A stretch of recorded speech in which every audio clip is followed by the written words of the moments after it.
X Factor. Yeah, Power Pack. Yeah. So and I believe she's here at the con. Yeah, she's here. Yeah, so walking around. So. And also there is a story in there, a little prelude to the upcoming Harbinger series by Mr. Rafer Roberts. Yes.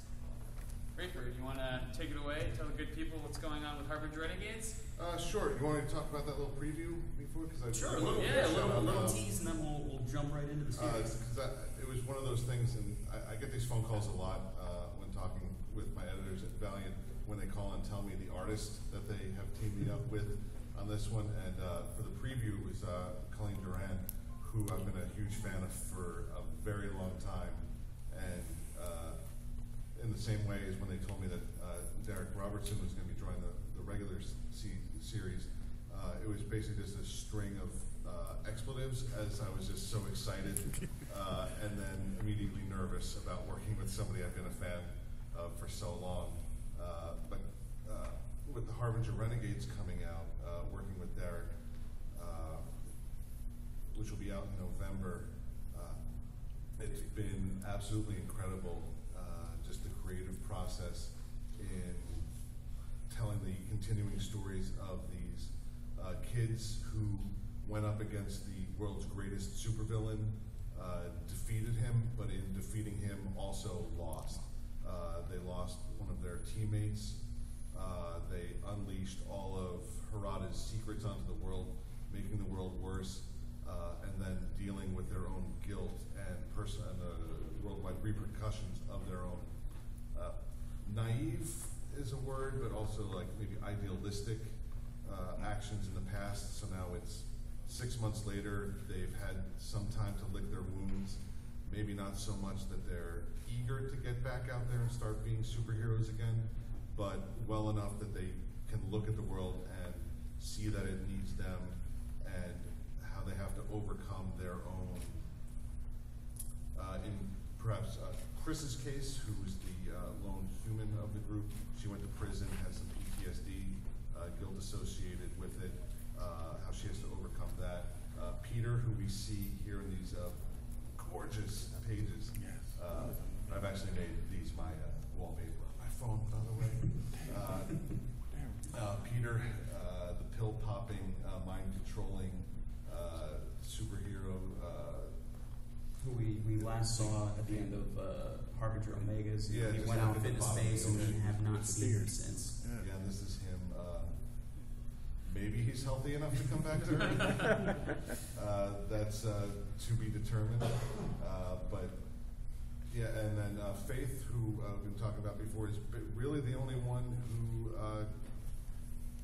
kept herself together, stayed in the superhero game. Just her attitude and her viewpoint on being a superhero and what it means to be a superhero kept her basically the most mentally stable of the group. Yeah, it goes to show you the power of positivity. Yeah, and it's basically through Faith that the rest of the group gets back together, because she is the driving force to basically pull these very damaged people back together and keep them together to fight the good fight and overcome their own personal demons.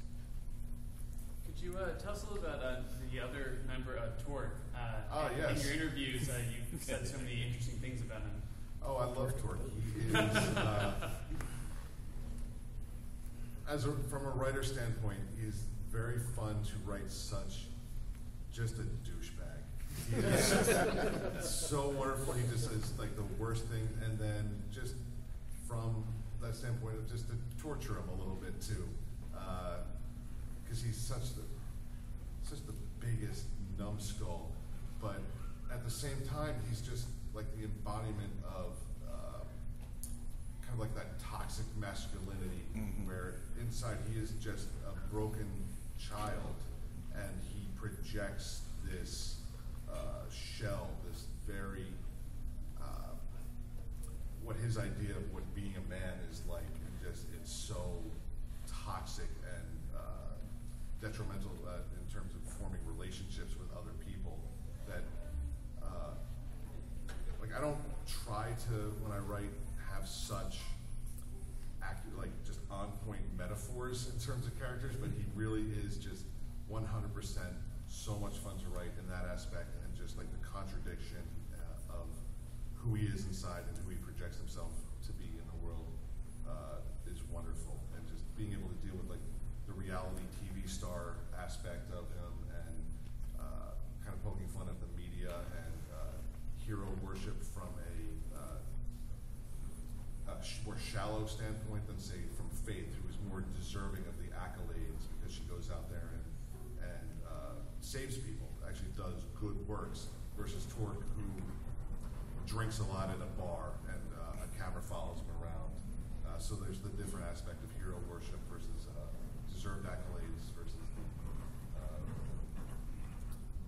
idolatry of reality TV stars who are undeserving. And how does the first issue open up?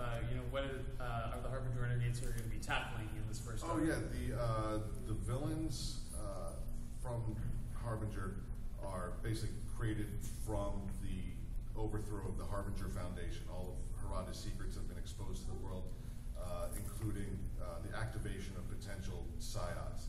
One such group is called the Future, who has used the plans for the activation table and are attempting to activate potential psiots in order to create a small army to take the power back, so to speak, from the power-hungry elite, the people, I don't want to say the 1%, because the 1% is a thing in the Valiant universe, but the real world 1%, but they feel like the superpowers have been held back from them. Unfortunately, much like even Harada, the success rate for activating psiots is not great, and they end up basically just murdering a lot of children. So that's the Renegades come back together to stop that, to kind of undo the sins of their past and the unseen consequences of their previous battle against Harada. And they'll be, the Future is run by a man named The Mind, who sort of like Russell Crowe's character in A Beautiful Mind can just calculate to a very precise level, but more on a superheroic scale, can predict the outcome of just about any situation, which makes him a very formidable opponent, so long as he has all the information required to kick your ass. Exactly. And as you may have seen, we've been scrolling through some of the covers on this series that we just have a massive amount of talented artists that are doing some of the best work. And if you want to go to the next slide. The crown. Yeah, these two covers from Jim Maffood, who I think we discussed earlier this weekend. He hasn't really been doing superhero, comics in a while, so it's great that we've got the opportunity to have him work on some covers for this series, and they're absolutely stunning. Not so bad. And we also have the return of the classic Bob Layton doing covers for us right now, and then also we have Clayton Henry, who is a staple here at Valiant, one of the best storytellers in comics. That's probably one of my favorite things I've seen him draw, where because he's done that for the other characters and showing them through the ages, and even Peter is smiling in them, but Chris is the same round the entire time. I love that. And the cross-armed baby Chris is fantastic. That's also Clayton's expression all the time. So he just kind of needed to put a mirror on. Draw his hair a little bit longer. Right? Yeah, absolutely. Exactly. Awesome. So, moving on, or perhaps we should say backwards, to our next series, The Future Valiant Britannia, which is the story of civilization's first detective. That's being written by comics master Peter Milligan, wrote Shade the Changing Man, claimed on Detective Comics, and being illustrated by Juan Jose Riff, who has really emerged in the past year as a real artistic powerhouse at Valiant. He's one of the most talented, fast artists. The amount of detail he puts into his pages is... The editor always has to say fast. But I mean, the amount of detail that man puts into those deadlines pages is insane. So, in the vein of this is an all-new concept for the Valiant universe, all-new character, in that same prestige format. And like I said, it's about history's first detective in ancient Rome. And Danny, you want to maybe tell us a little bit about the story of Antonius Axia?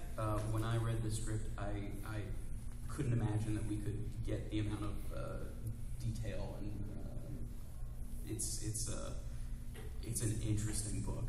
I mean, we've talked about it as in the same vein of like Game of Thrones and Like with an air of True Detective. Yeah, it's a ridiculous book.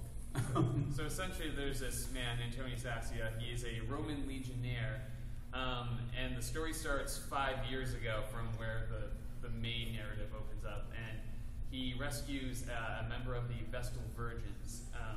But in doing so, as you can see, he's exposed to these weird gases in the cave that sort of mess up his mind a little bit, and his perception of reality gets pretty skewed. He can't really tell what's real and what isn't.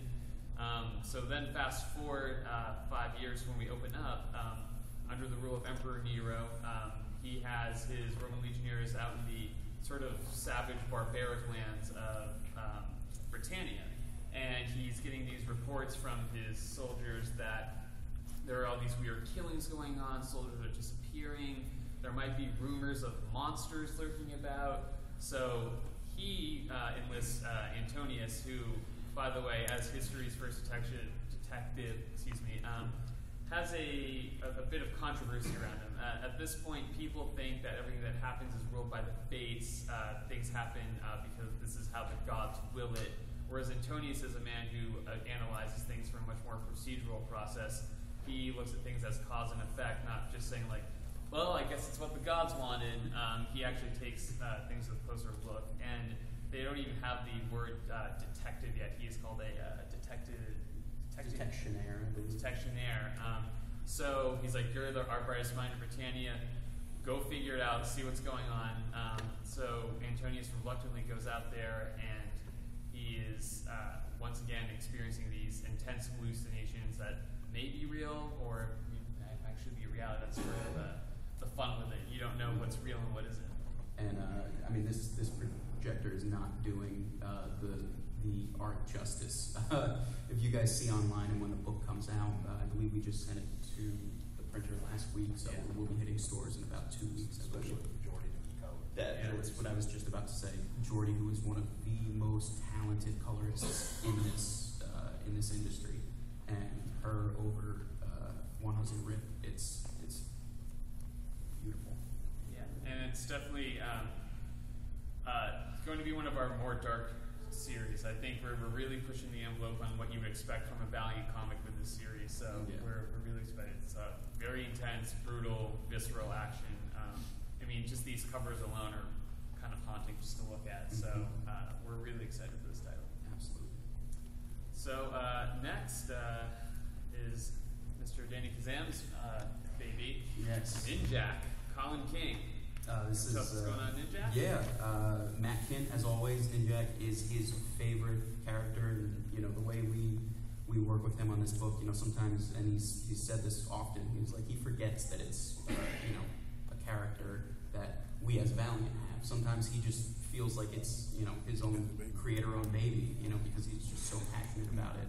And he's in the current story arc with Fist and Steel.